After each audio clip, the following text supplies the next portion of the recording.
ನಮಸ್ಕಾರ, ಶುಭೋದಯ. ಸಂಕಲ್ಪ ಸಿದ್ಧಿ ವಿಶೇಷ ಕಾರ್ಯಕ್ರಮಕ್ಕೆ ತಮ್ಮೆಲ್ಲರಿಗೂ ಆತ್ಮೀಯ ಪ್ರೀತಿಯ ಸ್ವಾಗತ ಹೇಳ್ತಾ ಇರೋದು ನಾನು ಅನುಷಾ. ಸೊ ಮೊದಲನೇ ಬಾರಿ ನಮ್ಮ ಚಾನೆಲ್ ವೀಕ್ಷಿಸ್ತಾ ಇರೋದು ಅಂತಂದರೆ ಈಗಲೇ ಸಬ್ಸ್ಕ್ರೈಬ್ ಮಾಡಿ, ನಮ್ಮ ವೀಡಿಯೋಸ್ನ ಲೈಕ್ ಮಾಡಿ. ಜೀವನದಲ್ಲಿ ಅನೇಕ ರೀತಿಯಾಗಿರುವಂಥ ತೊಂದರೆಗಳು, ಸಮಸ್ಯೆಗಳು, ಕಷ್ಟಗಳು ಬರ್ತಾ ಇದೆ. ಇದೆಲ್ಲದಕ್ಕೂ ಕೂಡ ನೀವು ಆದಷ್ಟು ಬೇಗ ಬ್ರೇಕ್ ಹಾಕಬೇಕು ಅಂತಂದರೆ ಈಗಲೇ ನೀವು ಅಕ್ಷಯ ವೃಕ್ಷವನ್ನು ಬರಮಾಡ್ಕೊಳ್ಬೇಕಾಗತ್ತೆ.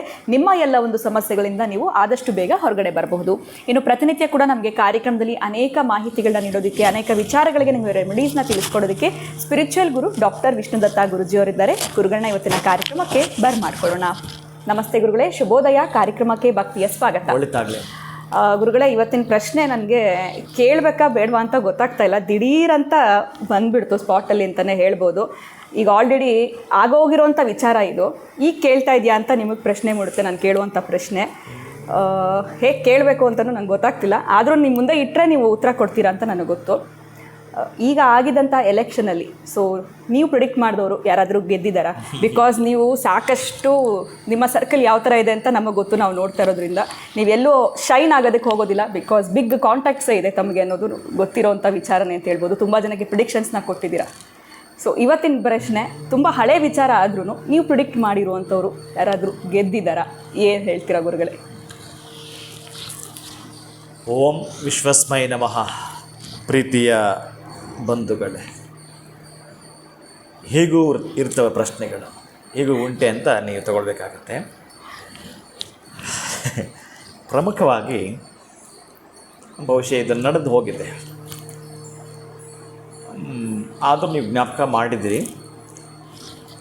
ಈ ಒಂದು ಬಾರಿ ನಾನು ಇವರ ಎಲ್ತ್ ಕೆಟ್ಟಿತ್ತು, ಎಸ್.ಎಂ. ಕೃಷ್ಣ ಅವರದ್ದು. ಆಮೇಲೆ ಅವರಿಗೆ ನಾವು ಅಯೋಧ್ಯ,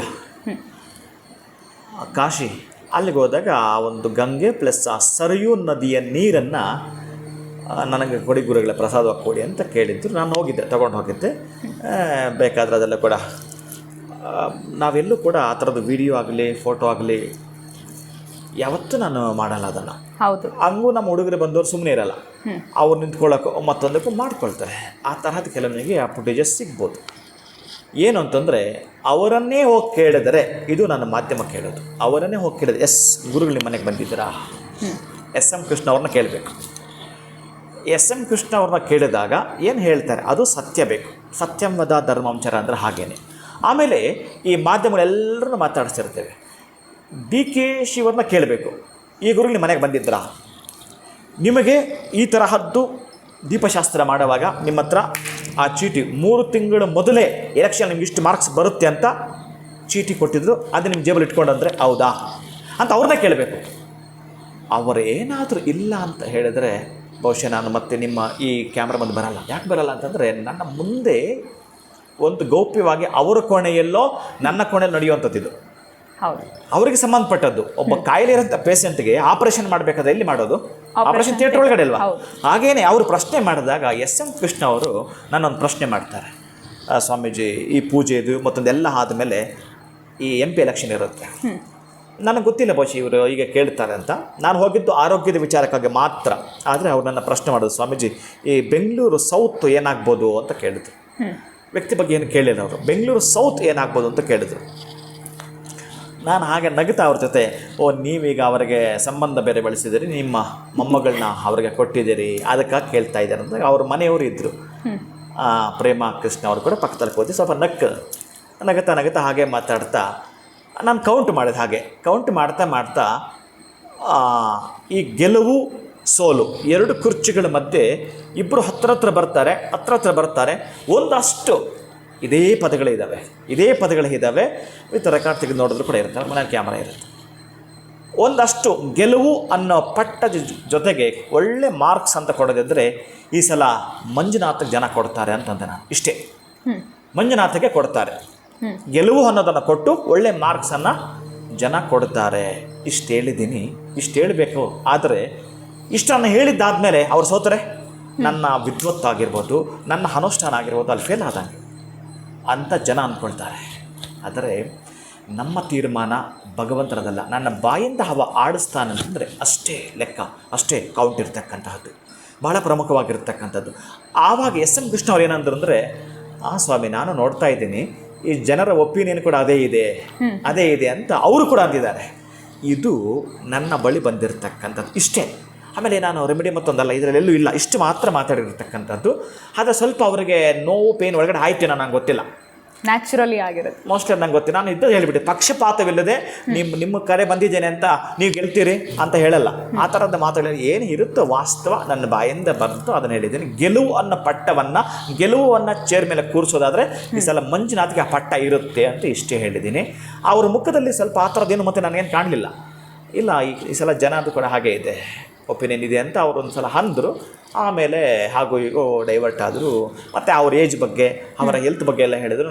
ನೋಡ್ತಾ ಅವರ ವರ್ಚಸ್ವೇನು, ಯಶಸ್ವೇನು, ತೇಜಸ್ವೇನು ಇದರ ಮಧ್ಯೆ ಏಜು ವಯೋಸಹಜ ಆಗಿದೆ ಅನ್ನಲಿಕ್ಕೆ ಸ್ವಲ್ಪ ನಿಮ್ಮನ್ನು ಕಾಣಿಸ್ತಕ್ಕಂಥದ್ದು ಕಾಯಿಲೆ ಬಿಟ್ಟರೆ ಎಂತ ಇಲ್ಲ ಅಂತ ಹೇಳಿದ್ದೆ. ಈಗಾಗಲೇ ಪಾಪ ಅವರು ಆಸ್ಪತ್ರೆಯಲ್ಲಿದ್ದಾರೆ, ರೆಸ್ಟ್ ತೊಗೊಳ್ತಾ ಇದ್ದಾರೆ, ಮಾಡ್ತಿದ್ದಾರೆ. ಆಮೇಲೆ ನಾವೊಂದು ಕಾರ್ಯಕ್ರಮ ಮಾಡಿದ್ವಿ. ಆ್ಯಕ್ಚುಲಿ ಆ ಕಾರ್ಯಕ್ರಮ ಅವರ ತೋಟದಲ್ಲಿ ಮಾಡಬೇಕಾಗಿದ್ದಿತ್ತು.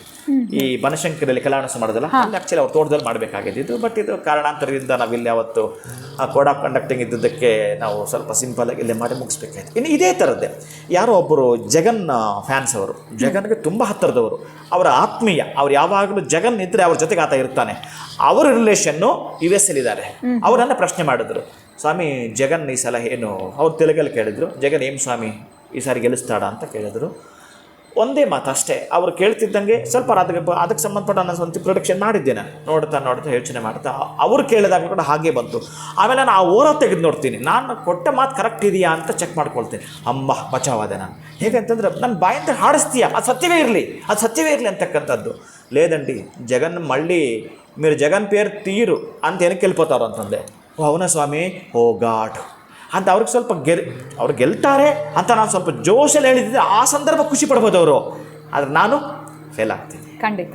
ಅದಕ್ಕಾಗಿ ಆ ಸಂದರ್ಭ ತುಂಬ ಬೇಜಾರು ಮಾಡಿಕೊಂಡ್ರು. ಲೇದಂಡಿ నేను ಒಂದೊಂದು ವಾಸ್ತವ చెప్పి ನಾನು మీ ఇష్టమండి, ನಿಮ್ಮ ಇಷ್ಟ ರೀ, ಅದು ನಾನೇನು ಮಾಡೋಕ್ಕೆ ಬರಲ್ಲ. ಅವರು 7 ಹೆಸರಿದಂಗೆ ಬ್ಯಾಕ್ ಬರ್ತಾರೆ ಅಂತ ಹೇಳಿದ್ದೀನಿ. ಅವ್ರನ್ನೂ ಕೂಡ ನೀವು ಬೇಕಾದರೆ ಕೇಳ್ಕೊಬೋದು. ಬಹುಶಃ ಅವರು ಕೂಡ ನಮ್ಮ ಹತ್ರ ಬಂದು ಹೋಗ್ತಿರ್ತಾರೆ, ಹ್ಯಾಂಕರಿಂಗ್ ಕೂಡ ಮಾಡಿದ್ದಾರೆ. ಅವರು ಸಂಬಂಧಪಟ್ಟವರು, ಅವರ ಫ್ರೆಂಡ್ಸ್ ಎಲ್ಲ ನನ್ನನ್ನು 10 ಸಲ ಕೇಳಿದ್ದಾರೆ, ಮತ್ತು ಕೇಳಿದ್ದಾರೆ. ಆ ನಂತರ ಅವರು ಬರೋಕ್ಕೆ ಪ್ರಯತ್ನ ಪಟ್ಟಿದ್ದಾರೆ, ನಾನು ಅವರಿಗೆ ಸಿಗಲಿಕ್ಕೆ ಸಾಧ್ಯ ಆಗಲಿಲ್ಲ. ಆದರೆ ಆ ತರಹದ ವ್ಯಕ್ತಿ ಇದ್ದರೂ ಕೂಡ ನಮ್ಮ ಬಳಿ ಬರಲಿಕ್ಕೆ ಸಾಧ್ಯವಿಲ್ಲ ಅಂತ. ಆಮೇಲೆ ಯಾರ ಮುಖದಲ್ಲಿ ಏನಾದರೂ ಅದು ಇತ್ತು ಅಂತಂದರೆ ಅಂತಹದ್ದು ವರ್ಚಸ್ ಕಾಣಿಸ್ಕೊಂಡ್ರೆ ದುಡ್ಡು ಬೇಡ ಅವರಿಗೆ. ಈಗ ನೋಡಿ ನಮ್ಮ ಇಲ್ಲಿ ಬರ್ತಾರೆ ತುಂಬ ಅಸನ್ಮುಖಿ, ಹೇಗೆ ಸಂಪತ್ತು ಅಂತೇಳಿ ಬರ್ತಾರಲ್ಲ, ಅವ್ರು ನಾನು ಮಾತು ಕೊಟ್ಟಿದ್ದೇನೆ, ನೀವು ಎಲೆಕ್ಷನ್ ನಿಲ್ರಿ, ಉಳಿದು ನಾನು ಬಿಡ್ರಿ ಅಂತ ಹೇಳಿದ್ದೀನಿ. ನೀವು ಎಲೆಕ್ಷನ್ ನಿಂತ್ಕೊಳ್ರಿ, ಆದರೆ ಎಲ್ಲಿ ನಿಂತ್ಕೋಬೇಕು ಆಯ್ಕೆ ನಾನು ಮಾಡಿಕೊಡ್ತೇನೆ. ಒಟ್ಟಾರೆ ಏಕಕಾಲಕ್ಕೆ ಒಂದು ಪಾಪ ಅದರ ಗಂಧ ಬೇಡ ನಿಮಗೆ, ಅದ್ರ ಗಾಳಿಯೂ ಗೊತ್ತಿಲ್ಲ, ಅದು ಎಲೆಕ್ಷನ್ ನಿಂತ್ಕೊಂಡ್ರೆ ನೀವು ಗೆಲ್ತೀರಿ. ಅದು ನನಗೆ ಕಾಣಿಸುತ್ತೆ ಅಂತಂದಾಗ ಮತ್ತೆ ಪದೇ ಅವರ ಬಗ್ಗೆ ನಾನು ಅಪ್ಲಿಕೇಶನ್ ಹಾಕುವಾಗ ಎಲ್ಲೂ ಕೂಡ ಅದು ಕೂಡ ಒಂದು ಸಲ ಪ್ರಾಕ್ಟಿಕಲ್ ತೋರಿಸ್ತೀನಿ ನಿಮಗೆ ಹೇಗೆ ಅಂತಕ್ಕಂಥ ಸೂಕ್ಷ್ಮವಾಗಿ ತೋರಿಸ್ತೀನಿ. ಅದು ಹೇಗೆ ಅನ್ನೋದನ್ನು ಕೂಡ ನಾನು ಆ ವ್ಯಕ್ತಿ ಬಗ್ಗೆ ತೆಗೆದುಕೊಂಡಾಗ ಒಂದು ಆರತಿ ಮಾಡುವಾಗ ಒಂದನ್ನು ಜಪಿಸ್ತೀನಿ. ಅದು ಎಂಡಿಂಗ್ ಆಗೋ ಒಳಗಡೆ ಆ ದೀಪ ಹಾಗೆ ಇರಬೇಕು, ಅದು ಆರ್ತೋ ನಾನು ಆ ವ್ಯಕ್ತಿ ತೊಗೊಳ್ಳಲ್ಲ. ಹೀಗೆಲ್ಲ ಕಡೆ ಒಂದು ಸಲ ನಿಮ್ಮ ಮುಂದೆ ಅದನ್ನು ತೋರಿಸ್ತೀನಿ. ಸಣ್ಣದ್ದು ವ್ಯಕ್ತಿ ಇಲ್ದಿದ್ದು ಕೂಡ ಅದನ್ನು ಅವರ ವ್ಯಕ್ತಿಯ ಬಗ್ಗೆ ನಾವು ಆ ಪರಿಕರ ಇಟ್ಟು ಮಾಡ್ತಕ್ಕಂಥ ಪದ್ಧತಿ ಅದಾಗಿರುತ್ತೆ. ಹೀಗೆ ಅನೇಕ ನನ್ನ ಹತ್ರ ಬಂದಾಗ ಇದನ್ನು ಮಾಡ್ತಿರ್ತೇನೆ. ಆಮೇಲೆ ಈ ಸೋಮಣ್ಣನ ಮ್ಯಾಟ್ರ್ ಕೂಡ ಬಂತು. ಇಲ್ಲಿ ಕರ್ನಾಟಕದಲ್ಲಿ ಓದು ಸಲ ನೀವು ಗೆದ್ದಿದ್ದು ಪ್ಲಸ್ ನಿಮ್ಮ ಜೊತೆ ಬಂದಾಗ ಆಮೇಲೆ ನಿಮ್ಮ ಹತ್ರ ಅವರು ಬರಲಿಲ್ಲ, ಕಾರಣಾಂತರ ಇತ್ತು. ಅವರು ಏನು ಹೇಳಿದ್ರು ಆ ಮಾತು ಉಳಿಸ್ಕೊಂಡಿಲ್ಲ. ಮತ್ತು ಈಗ ಸೆಂಟ್ರಲ್ಲಿ ಗೆದ್ದು ಬಿಟ್ರಲ್ಲ ಅಂತ ಕೆಲವರು ಯಾರೋ ಮಾತಾಡಿದ್ರು. ಅಲ್ಲ, ಸೆಂಟ್ರಲಲ್ಲಿ ಗೆಲ್ಲಬಾರ್ದು ಅಂತ ನಾನು ಹೇಳಿದ್ನಾ? ದೇಶದ ಮಾತು ಅದು. ಹೌದು, ಇದು ನಮ್ಮ ರಾಜ್ಯಕ್ಕೆ ಸಂಬಂಧಪಟ್ಟಿದ್ದು. ರಾಜ್ಯಕ್ಕೆ ಸಂಬಂಧಪಟ್ಟಾಗ ಅವರು ಕಳಕಳಜಿ ಬಹಳ ಇರುತ್ತೆ ನನ್ನ ಹತ್ರ ಬಂದಾಗ. ಹಂಗಂತೇಳಿ ಆತ ಮಾತು ಉಳಿಸ್ಕೊಳ್ಳಿಲ್ಲ ಅಂತ ಹೇಳ್ಬಿಟ್ಟು ನಾನು ದೇಶಕ್ಕೆ ಪದಚ್ಯುತಿ ತರಬಾರ್ದಲ್ಲ, ಅಲ್ಲಿ ನಾನು ಎಂತ ಮಾಡಲಿಕ್ಕೆ ಹೋಗ್ಬಾರ್ದಲ್ಲ. ಹಾಗಾಗಿ ನೋಡು ಸ್ವಾಮೀಜಿ ಏನು ಮಾಡಿದ್ರು ಏನೋ, ಬಟ್ ಅವ್ರಿಗೆ ಆಗಲ್ಲ, ಹಾಗಾದರೆ ಅವ್ರು ಗೆದ್ದು ಬಿಟ್ಟರು, ಅದು ತಪ್ಪಾಗತ್ತೆ. ನಾವು ತಿಳ್ಕೊಳ್ಳೋದೇ ತಪ್ಪಾಗತ್ತೆ. ಇವತ್ತೇನು ಅಂತಂದರೆ ಶತ್ರುಗಳು ಕೂಡ ಒಂದೊಂದು ಬಾರಿ ಮಿತ್ರನಾಗ್ತಾನೆ. ಆಯಾ ಸಂದರ್ಭಕ್ಕೆ ಆಯಾ ಸಮಯಕ್ಕೆ ಅವನಲ್ಲಿ ಆ ಭಾವನೆಗಳು ಬರುತ್ತವೆ. ಅದರ ದೇಶ ಅಂತ ಬಂದಾಗ ಶತ್ರುಗಳು ಸಹಿತ ದೇಶಕ್ಕಾಗಿಯೇ ಇರಬೇಕು. ಮಿತ್ರರು ಆಬ್ವಿಯಸ್ಲಿ ಇದ್ದೇ ಇರ್ತಾರೆ, ಇನ್ನು ದೇಶ ಪ್ರೇಮಿಗಳು ಇದ್ದೇ ಇರ್ತಾರೆ, ಅದರ ಶತ್ರುಗಳೂ ಸಹಿತ ದೇಶಕ್ಕಾಗಿಯೇ ಇರಬೇಕು. ಈ ಥರದ ಎಲೆಕ್ಷನ್ ಅಂತ ಬಂದಾಗ ಸದ್ಯಕ್ಕೆ ಹೀಗೆ ನಡೀತಕ್ಕಂತಹದ್ದು. ಇನ್ನು ಕ್ಯಾಮರಾಗಳ ಮುಂದೆ ಹೋಗಿ ನಾನು ಮಾತಾಡ್ತಕ್ಕಂಥದ್ದು ಯಾಕೆ ಇಲ್ಲ ಅಂತಂದರೆ, ಈ ಹೆಚ್ಚಿಗೆ ನಾನು ಕರೋನಾಗ ಮೊದಲು ಎಲ್ಲ ಮಾಧ್ಯಮದಲ್ಲೂ ಕೂಡ ಅದಕ್ಕೆ ಸಂಬಂಧಪಟ್ಟ ಮಾಹಿತಿಯನ್ನು ಕೊಡ್ತಾ ಬಂದಿದ್ದೇನೆ. ಇನ್ನು ಎಲ್ಲ ಪಕ್ಷದಲ್ಲೂ ನಮ್ಮವರು ಇರ್ತಾರೆ, ಆ ಪಕ್ಷಪಾತ ಬರಬಾರ್ದು ಅವರಿಗೆ. ಕಾಂಗ್ರೆಸ್ನವರು BJPನವರು, JDSನವರು ಪ್ಲಸ್ ಇನ್ನು ಇತರೆಯವರು ಕೂಡ ಇದ್ದದ್ದಕ್ಕಾಗಿ, ನಮ್ಮ ಬಂಧು ಬಳಗ ಇದ್ದದ್ದಕ್ಕಾಗಿ ನನ್ನ ಬಳಿ ಯಾರು ಬರ್ತಾರೋ, ನಾನು ಪೇಷೆಂಟ್ ಅಂತ ಯಾರು ಬರ್ತಾರೋ ಅವ್ರನ್ನ ನಾನು ನೋಡಲೇಬೇಕಾಗತ್ತೆ, ಗಮನಿಸಲೇಬೇಕಾಗತ್ತೆ. ಅದು ಬಿಟ್ಟರೆ ಬೇರೆ ಎಂಥ ನನಗೆ ಅವರ ಮೇಲೆ ಭೇದ ಭಾವ ಇರೋದಿಲ್ಲ, ಅನ್ಯತಾ ಭಾವನೆಗಳಿರೋದಿಲ್ಲ. ಎಲ್ಲರ ಮೇಲೂ ಕೂಡ ಸಂತೋಷ ಸಮುಖ ಇರಬೇಕು, ಅಂತಹದ್ದನ್ನೇ ನಾನು ತೋರಿಸ್ತಾ ಮಾತಾಡಬೇಕಾಗತ್ತೆ. ಈಗ ನಾನು ಎಷ್ಟೋ ಸಲ ಯೋಚನೆ ಮಾಡಿರ್ತೀನಿ, ಇವ್ರ ಕೈಲಿ ಇದು ಮಾಡಿಸ್ಬೇಕು ಅಂತ, ಅದು ಇವತ್ತೇ ಮಾಡಿಸ್ಬೇಕು ಅಂತ ಅಂದ್ಕೊಂಡಿರ್ತೀನಿ, 15 ಡೇಸ್ ಆದರೂ ಆಗಿರಲ್ಲ. ನನಗೆ ಅಷ್ಟು ಒತ್ತಡ ಇಟ್ಟು ಏನೋ ಕೆಲಸ ಮಾಡೋ ಮುಖಾಂತರ. ಆದರೆ ಒಂದು ಕುಟುಂಬದ ಸಾಮರಸ್ಯತೆ ಒಳಗಡೆ ಅವ್ರು ಇದ್ದಾರೆ ಅನ್ನೋದನ್ನು ಮಾತ್ರ ನಾನು ಒಳಗಡೆ ಹಾಕ್ಕೊಳ್ತೀನಿ ಅಂತಂದರೆ ಬಿಡಲ್ಲ. ಇಲ್ಲಿ ತನಕ ಆದರೂ ಕೆಲವರು ತಕ್ಷಣ ಮಾತು ಕೊಟ್ಟಾಗ ಅದು ಅಭ್ಯಸ್ತೆ ಆಗ ಬಂದಾಗ ಅದು ನಡೆದೇ ತೀರ್ತಕ್ಕಂತಹದ್ದಿರುತ್ತೆ. ಇನ್ನು ಅದಕ್ಕೆ ರೆಮಿಡಿಯೋ ಮತ್ತೊಂದು ಅಲ್ಲ. ಈಗ ನೀವು ಕೇಳಿದ್ದಕ್ಕೆ ಇದನ್ನು ಹೇಳ್ತಾ ಇದ್ದೀನಿ. SM ಕೃಷ್ಣ ಅವ್ರನ್ನ ಕೇಳಿದ್ರೆ ಹೇಳ್ತಾರೆ, DK ಈಶ್ವರನ್ನ ಕೇಳಿದ್ರೆ ಹೇಳ್ತಾರೆ, ಆಮೇಲೆ ಸೋಮಣ್ಣನ ಕೇಳಿದ್ರು ಹೇಳ್ತಾರೆ, ಇನ್ನು ಬೇಕಾದಷ್ಟು MLA ಲಿಸ್ಟ್ ಇದೆ ನನ್ನ ಹತ್ರ, ಅವ್ರನ್ನ ಕೇಳಿದ್ರೆ ಹೇಳ್ತಾರೆ. ಅವ್ರನ್ನೇ ಕೇಳಬೇಕು, ಯಾಕಂದರೆ ಅವರು ಮನಸ್ಸಿನ ಒಳಗಡೆ ಏನೇ ಇರುತ್ತೋ ಅದು ಕರೆಕ್ಟಾಗಿ ಹೊರಗೆ ಹಾಕಬೇಕು. ಸತ್ಯಂಬದ ಅದನ್ನೇ ಹೇಳಬೇಕು. ಹೌದಪ್ಪ, ನನಗೆ ಗುರುಗಳು ಇಷ್ಟು ಮಾಡಿದೆ, ನಾನು ಅದಕ್ಕೆ ಋಣ ಇದ್ದೀನಿ ಅಂತ ಕೆಲವರು ಅಂದದ್ದು ಇದೆ. ನಾನು ಕೇಳ್ತಿರ್ತಕ್ಕಂಥ ಒಳಗಡೆ ನಡೀತಕ್ಕಂತಹ ಕ್ರಿಯೆಯ ಭಾಗಗಳಿವೆ.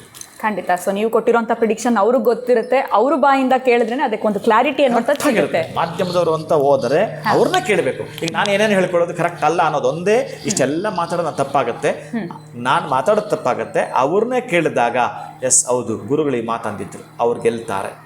ಎಲ್ಲೂ ಕೂಡ ನಾನು ಸ್ವಲ್ಪ ತಡವೋದು ಇಲ್ಲ, ಅದಕ್ಕೆ ಸಂಬಂಧಪಟ್ಟ ನೇರವಾಗಿ ಸ್ಪಷ್ಟವಾಗಿ ಉತ್ತರ ಕೊಟ್ಟಿರ್ತೀನಿ.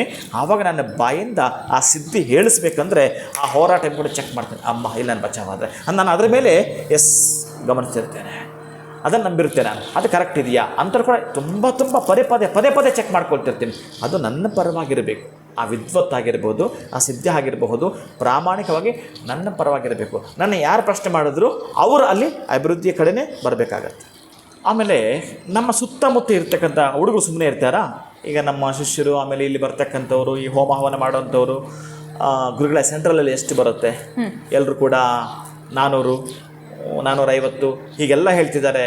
ನೀವೇನು ಹೇಳ್ತೀರಿ ಅಂತ ಕೇಳಿದ್ರು, ನಾನು ಕೆಲವರಿಗೆ ಇರಬಹುದಪ್ಪ, ಅಷ್ಟೇ ಇರ್ಬೋದು ಅಂತೀನಿ. ಅಷ್ಟೇ ಇರಬಹುದು ಅನ್ನುವಾಗ ವೇರಿಯೇಷನ್ಸ್ ಇರುತ್ತೆ, ಎರಡು ಕಡೆ ಇರ್ಬೋದು. ಆದರೆ ಕೆಲವರು ತುಂಬ ಸೀರಿಯಸ್ ಕೇಳ್ತಾರೆ, ನೋಡಪ್ಪ ಏನೇ ನಾನು ಕೌಂಟ್ ಮಾಡಿದ್ರು ಒರಿಜಿನಲ್ಗೆ ಮೊದಲು ಕೌಂಟ್ ಮಾಡಿದ್ದೆ ಈ ಕ್ಷೇತ್ರಕ್ಕೆ ಈ ವ್ಯಕ್ತಿ ಅಂತ, ಈ ಕ್ಷೇತ್ರಕ್ಕೆ ಈ ವ್ಯಕ್ತಿ ಅಂತಂದಾಗ ಅವರು ಟಿಕೆಟ್ ಆ ವ್ಯಕ್ತಿ ಕೊಡಲಿಲ್ಲ ಅಂತ ಚೇಂಜಸ್ ಆಗಿರುತ್ತೆ, ನನ್ನ ಪ್ರಾಡಕ್ಟ್ ಕೂಡ ಚೇಂಜ್ ಆಗಿಬಿಡುತ್ತೆ. ಅದಕ್ಕಾಗಿ ರ್ಯಾಂಡಮ್ ಆಗಿ ಒಂದು ಉತ್ತರ ಕೊಡೋದಾದರೆ ಈ ಲೋಕೋ ಭಿನ್ನ ರುಚಿ ಇದನ್ನೆಲ್ಲ ಕೌಂಟ್ ಮಾಡ್ತಾ ಸರ್ವೆ ಮಾಡಿದ್ದೆ ಆದರೆ ಈ ಪೊಲಿಟಿಕಲ್ ಸ್ಟ್ರಾಟಜಿನ ಅನಲೈಸ್ ನನ್ನ ಥರದಲ್ಲಿ ಹೇಗೆ ಮಾಡಬೇಕು ಅದನ್ನು ಮಾಡಿ ರ್ಯಾಂಡಮಾಗಿ ಹೇಳೋದಾದರೆ 300ರಿಂದ 303.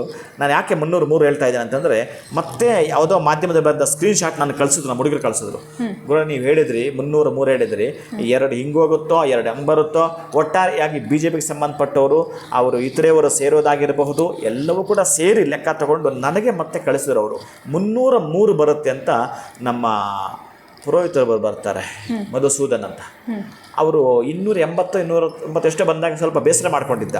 ಇವ್ರು ಹೇಳಿದ್ರಲ್ಲ ಹೇಗೆ, ಇವ್ರು ಹೇಳಿದ್ರಲ್ಲ ಇಷ್ಟು ಅನುಷ್ಠಾನ ಇಟ್ಕೊಂಡು ಹಿಂಗೆ ಹೇಳಿದ್ರಲ್ಲ ಅಂತ ಒದ್ದಾಟ ಮಾಡ್ತಿದ್ದ. ಕಾದ ನೋಡು ಬಹುಶಃ ಅನ್ನೋದು ಕೂಡ ಅವನ ಮನಸ್ಸಿಗೆ ನಮ್ಮ ಹುಡುಗರು ಕೂಡ ಮಾತಾಡ್ಕೊಂಡಿದ್ದಾರೆ. ಆ ನಂತರ ಅದು ಬಂದಾಗ ನನಗೆ ಕಳಿಸಿದ್ರು, 303 ಬಂತು ಅನ್ನೋದು ಕೂಡ ನಾನು ಕಳಿಸಿದ್ರು. ಬಹುಶಃ ಇದೆಲ್ಲವೂ ಕೂಡ ಏನಂದರೆ ಆಯಾಯ ಕಾಲಕ್ಕೆ ಸಂಬಂಧಪಡ್ತಕ್ಕಂಥದ್ದು. ದೇಶ ಅಂತ ಬಂದಾಗ ಸೀರಿಯಸ್ ತಗೊಂಡು ನೋಡ್ತಕ್ಕಂತಹದ್ದು ಬೇರೆ ಇರುತ್ತೆ, ರ್ಯಾಂಡಮಾಗಿ ಹೇಳ್ತಕ್ಕಂಥದ್ದು ಬೇರೆ ಇರುತ್ತೆ, ಇನ್ನು ನಾವು ಮನಸ್ಸಲ್ಲಿ ಇಟ್ಕೊಳ್ಳೋದು ಬೇರೆ ಇರುತ್ತೆ. ಆದರೆ ಇಷ್ಟೆಲ್ಲ ಮೈನಸ್ ಆಗಲಿಕ್ಕೆ ಏನು ಕಾರಣ ಇದೆ? ಅವರು ಅಂದುಕೊಂಡಿದ್ದ 400 ಯಾಕೆ ಬರಲಿಲ್ಲ ಅದು ನನಗೆ ಚೆನ್ನಾಗಿ ಗೊತ್ತಿದೆ, 100ಕ್ಕೆ 100 ಗೊತ್ತಿದೆ. ಅದು ನಾನು ಮಾತಾಡೋದು 2 ತಾಸು ಮಾತಾಡ್ತೀನಿ, ಏನು ಮೈನಸ್ಸು ಅಂತ. ಬಹಳ ದೊಡ್ಡ ತಪ್ಪೊಂದು ನಡೆದಿದೆ. ಆ ತಪ್ಪು ನಾನು ಯಾರಿಗೆ ಹೇಳಬೇಕು, ಎಲ್ಲಿ ಹೇಳಬೇಕು? ಇದು ಇವರಾದರೂ ಸರಿಯೇ, ಅವರಾದರೂ ಸರಿಯೇ, ಅದನ್ನು ಮಾಡದೆ ಯುದ್ಧಕ್ಕೆ ನೀವು ಹೊರಡ್ತೀನಿ ಅಂತಂದರೆ ಅಂತಹ ಯುದ್ಧಕ್ಕೆ ಅಸ್ತ್ರಗಳು ಯಾವುವು, ಶಸ್ತ್ರಾಸ್ತ್ರಗಳು ಯಾವುವು ಅನ್ನೋದನ್ನು ಉಪಯೋಗಿಸಿದರೆ ನಿಮ್ಮ ಟಾರ್ಗೆಟ್ ನೀವು ರೀಚ್ ಆಗ್ತೀರಿ, ಬರೆದಿಟ್ಕೊಳ್ಳಿ ಅನ್ನೋ ಸಂಕಲ್ಪ ನಂದು. ಆದರೆ ಯಾರೂ ಕೂಡ ಅದಕ್ಕೆ ಸಂಬಂಧಪಟ್ಟದ್ದು ಬಂದಿಲ್ಲ ಅಂತಂದರೆ ಏನೂ ಮಾಡಲಿಕ್ಕೆ ಬರಲ್ಲ.